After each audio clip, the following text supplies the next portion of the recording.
ঈদে যাত্রী যানবাহন ও কোরবানির পশুবাহী ট্রাক পারাপারে দৌলতদিয়া পাটুরিয়া নৌ রুটে ফেরি ও লঞ্চের সংখ্যা বৃদ্ধি করা হয়েছে। এই রুটে 17টি ফেরি ও 20টি লঞ্চ চলাচল করবে। সেই সঙ্গে ঈদের আগের 3 দিন ও পরের 7 দিন নদীতে বাল্কহেড চলাচল বন্ধ থাকবে।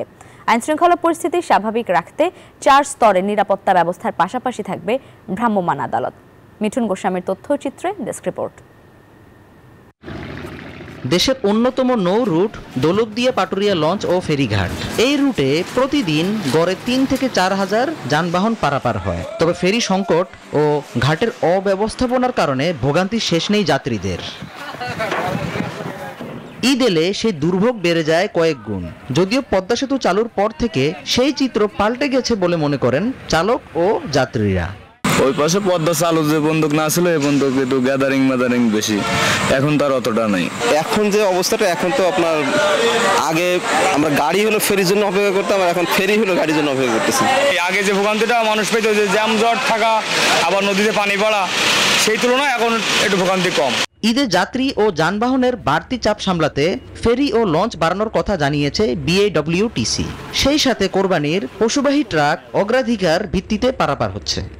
ঈদুল আজহার সময় আমাদের একটু বাড়তি গুরুত্ব থাকে কোরবানির পশুবাহী গাড়িগুলোকে বিশেষ ব্যবস্থায় আমরা গুরুত্ব দিয়ে পারাপার করব।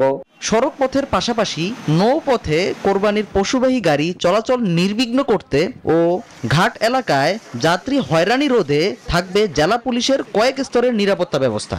পশুবাহী ট্রাক এবং পশুবাহী ট্রলার যাতে কোনো রকম সমস্যার সম্মুখীন না হয় এবং অবাধে তারা চলাচল করতে পারে, সেজন্য অনেকগুলো ব্যবস্থাপনা করেছে। নিয়মিত 10 থেকে 12টি ফেরি, 15টি লঞ্চ চলাচল করলেও আসন্ন পবিত্র ঈদুল আজহায় দৌলতদিয়া পাটুরিয়া নৌ রুটে 17টি ফেরি ও 20টি লঞ্চ চলাচল করবে। Sudip Chowdhury, desk report, news 24।